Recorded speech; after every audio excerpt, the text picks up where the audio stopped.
جو 70 دن سے زیادہ ہو چکے پارچنان کا محاصرہ ہے، یہ پاکستان کا غزہ بنا ہوا، اور اس کے لیے اب تازہ باہر سے آنے والے 2 نوجوانوں کو بڑی بے دردی کے ساتھ ان تکفیریوں نے، دہشت گردوں نے، جن کا نہ اسلام سے کوئی تعلق ہے نہ مذہب سے کوئی تعلق ہے، اور یزید کی اولاد ہے، یزید کے ماننے والے ہیں، تو انہوں نے حسین کے ماننے والوں پر ظلم و ستم کی۔ ان کی لاشیں لے کر ہفتہ سے زائد ہو گیا پارچنار کی اس سخت ترین سردی میں وہاں پر لوگ باہر دھرنا دے کے بیٹھے ہوئے، اور ان کی حمایت میں اور ان کے ساتھ اظہار یکجہتی کے لیے اس وقت کراچی میں 5 دن سے دھرنا جاری ہے اس سردی میں، لاہور کے اندر، اور آج تیسرا دن ہے اسلام آباد کے اندر بھی یہ دھرنا جاری ہے۔ کوئٹہ کے اندر جہاں سخت سردی ہے وہاں پر بھی لوگ بیٹھے ہوئے ہیں، اور اس طرح سے دیگر علاقوں ملتان میں، جھنگ میں سنا ہے کہ وہاں پر بھی لوگ ان سے اظہار یکجہتی کے لیے بیٹھے ہوئے ہیں۔ تو میرے مومن بھائیوں، وہ ہمارے مومن بھائی ہیں، وہ ہماری بہنیں ہیں، اس وقت سخت ترین حالات میں میں نے پچھلے جمعے بھی عرض کیا تھا، غذا کی قلت ہے، سخت سردی ہے، ہیٹنگ کا انتظام نہیں ہے، دوائیاں نہیں ہیں، خوراک نہیں ہے، ہر قسم کی جو مشکل ہے وہ اس وقت وہاں پر جو ہے وہ موجود ہے، اور لیکن یہ حکومت انتہائی بحث، وفاقی حکومت ہو، صوبائی حکومت ہو، سیکورٹی کی ایجنسیاں ہوں، یہ سب اس کی ذمہ دار، یہ ان کو پریشر میں لانا چاہتی ہیں اور ان مومنین کو دباؤ میں لا کر اپنے کچھ مذموم مقاصد کو پورا کرنا چاہتی ہیں،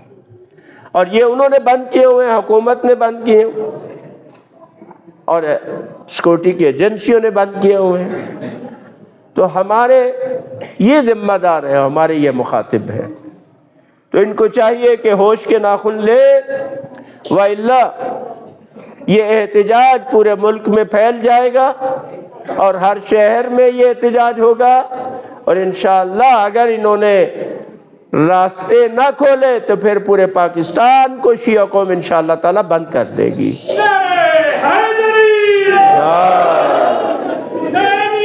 زندہ زندہ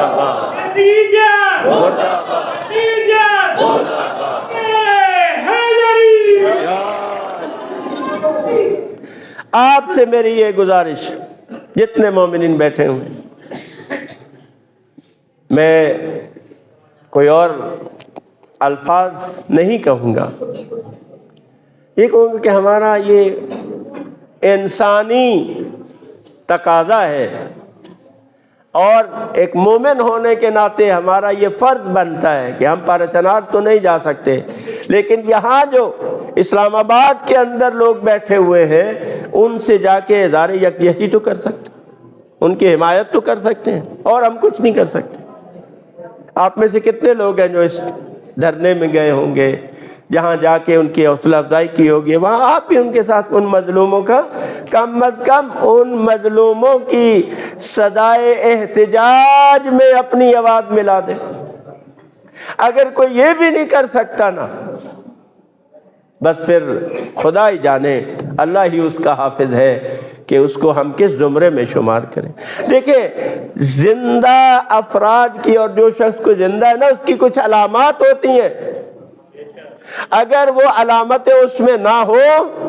تو وہ کیا ہے؟ وہ مردہ کہلاتا ہے۔ تو قوموں کی زندگی کی یہ علامتیں ہیں، وہ متحرک رہے، فعال رہے، اپنے فرائض کو انجام دے، وَإِلَّا اگر یہ چیزیں اس میں نہ ہو تو وہ مردہ قوم ہے۔ تو انشاءاللہ تعالی آپ سب زندہ قوم سے تعلق رکھتے ہیں، اور آپ سب انشاءاللہ تعالی خود بھی زندہ ہے، اور ہمارے